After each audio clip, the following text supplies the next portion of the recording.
जय मसीह की। प्रभु को धन्यवाद हो आज के सुबह के लिए जो प्रभु ने मुझे और आपको दिया है। पहला कुरिन्थियों 16 उसके 9वीं आयत इस प्रकार से कहता है, क्योंकि मेरे लिए एक बड़ा और उपयोगी द्वार खुला है। मेरे भाइयों मेरे बहनों, आज सुबह जब हम कुछ देर परमेश्वर के वचन को मनन करते हैं, मैं आपके लिए एक छोटा सा संदेश को लेके आना चाहता हूँ। मेरे भाइयों मेरे बहनों, मैं और आप अपने जीवन के अंदर बहुत से समय ऐसे लगते हैं कि यार कोई रास्ता नहीं है, किस प्रकार से आगे बढ़ेंगे, किस प्रकार से इस बीमारी से बाहर आएंगे, किस प्रकार से इन समस्याओं से बाहर आएंगे, किस प्रकार से इन तकलीफों से बाहर आएंगे। बहुत समय हमारे जीवनों के अंदर प्रश्न चिन्ह उठता है, किस प्रकार से हम अपने जीवन के समस्याएं या जीवन के उन उन कारणों से बाहर आएंगे। मेरे भाइयों मेरे बहनों, लूका रचित सुसमाचार उसके 5वां अध्याय में एक घटना के विषय में बताते हैं। वहां पर एक लकवा से पीड़ित एक व्यक्ति को, लूका रचित सुसमाचार उसके 5 का 18 मैं आपके लिए पढ़ना चाहता हूं। देखो, कई लोग एक मनुष्य को जो झोले के मारा हुआ था या लकवा से मारा हुआ था काट पर लाए। वे उसे फितर ले जाने के लिए यीशु के सामने रखने का उपाय ढूंढ रहे थे। जब भीड़ के कारण उसे भीतर ना ले जा सके तो उन्होंने कोटे पे चढ़कर कपड़ेल हटाकर उसे काट समेत बीच में यीशु के सामने उतार दिया। उसने उनका विश्वास देकर उसे कहा, हे मनुष्य, तेरे पाप क्षमा हुए। हालेलुया। मेरे भाइयों में बहनों, यहां पर कुछ लोग हैं जो लकवा से ग्रसित एक व्यक्ति को प्रभु यीशु मसीह के पास लेकर आ रहे हैं। और अगर आप लोग मरकुस रचित सुसमाचार उसके दूसरा अध्याय को जब आप पढ़ते हैं तो वहां पर हम पाते हैं वो जिस घर के अंदर यीशु मसीह था वो कचाकच भरा हुआ था, पूर्ण रूप से लोगों से भरा हुआ था। लेकिन मेरे भाइयों मेरे बहनों, अगर आप 18वीं आयत को बड़े ध्यान से देखते हैं तो वहां पर लिखा है वो भीतर ले जाने और यीशु के सामने रखने का उपाय ढूंढ रहे थे। मेरे भाइयों मेरे बहनों, जब अगर आप मत्ती रचित सुसमाचार उसके 7 का 7 जब आप पढ़ते हैं, जब आप ढूंढते हैं तो आप पाते हैं। मेरे भाइयों मेरे बहनों, जब आप लगातार कोशिश करते हैं, लगातार जब आप विश्वास के साथ खटखटाते हैं, प्रभु आपके लिए रास्ता खोलेगा। देखिए, यहां पर 5 बातें हैं जो प्रभु की आत्मा मुझे और आपको सिखा रहा है ना। देखिए, ये जो लोग थे ये कोशिश कर रहे थे कि इस लकवा के जो मरीज था उसको यीशु मसीह के पास लेके आए ना।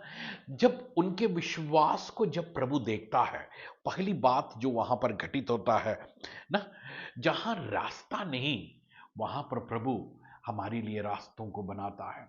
जहां कोई रास्ता है ही नहीं, जिस प्रकार से इजरायली लोग मिस्र देश से निकलकर जब लाल समुद्र के सामने खड़े थे, जब लोगों को लगा कि अब कोई रास्ता नहीं है, प्रभु ने आश्चर्य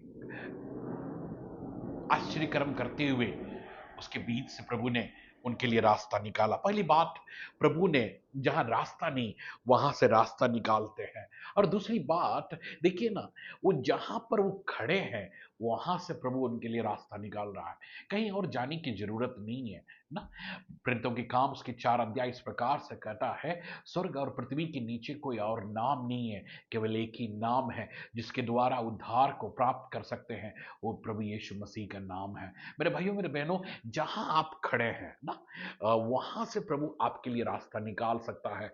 38 साल के बीमार व्यक्ति वो इस बात का इंतजार में था कि बेत्सदा में कोई उसको उतार सके, लेकिन प्रभु की आत्मा जब प्रभु ने जब उससे मिला तो जहां पर वो लेटा हुआ था, प्रभु ने वहीं से उसके लिए रास्ता निकाला। तीसरी बात देखिए ना, बहुत बड़ा भीड़ है, वो यीशु मसीह को अप्रोच नहीं कर पा रहे हैं, भीड़ उसके ऊपर गिरे जा रहे थे, ना उनके मन में बहुत से विचार आया होगा, कल चले जाएंगे, परसों चले जाएंगे, या 1 महीने के बाद चले जाएंगे, लेकिन प्रभु की आत्मा ने उसके विश्वास के कारण उनके लिए जो चमत्कार था, प्रभु ने उसी दिन माने वही टाइम पर प्रभु ने उनके लिए चमत्कार को स्टार्ट किया। हालेलुया। मेरे भाइयों में, मेरे बहनों, अगर आप ढूंढने के लिए तैयार है, if you are ready to approach him, he will open a way for you. चौथी बात ना, वो काफी देर से उस भाई को लेकर खड़े थे। उनके मन के अंदर निराशा था, क्योंकि कोई उनको जगह देने के लिए तैयार नहीं थे। वो उस घर के अंदर प्रवेश नहीं कर पा रहे थे। It was really a hard situation. बहुत ही मुश्किल का एक समय था। लेकिन मेरे भाइयों, मेरे बहनों, प्रभु की आत्मा ने वहां पर कह रहा है, वो उन निराशाओं के बीच में, उन उन तकलीफों के बीच में वो लगातार बना रहा, और प्रभु ने उनके लिए एक रास्ता को खोला। हालेलुया। अंत में अंत में एक बात और कहकर मैं आपके लिए प्रार्थना करना चाहता हूं।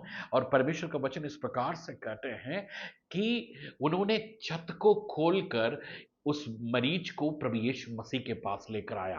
मेरे भाइयों, मेरे बहनों, मैं आपको आज सुबह इस प्रकार से कहना चाहता हूं, अगर परमेश्वर ने अगर आपके लिए रास्ता खोला है, इस दुनिया का कोई ताकत उसको बंद नहीं कर सकता। हालेलुया। आपको लगता है किसी का छत खोलना आसान है, लेकिन प्रभु ने रास्ता खोला है।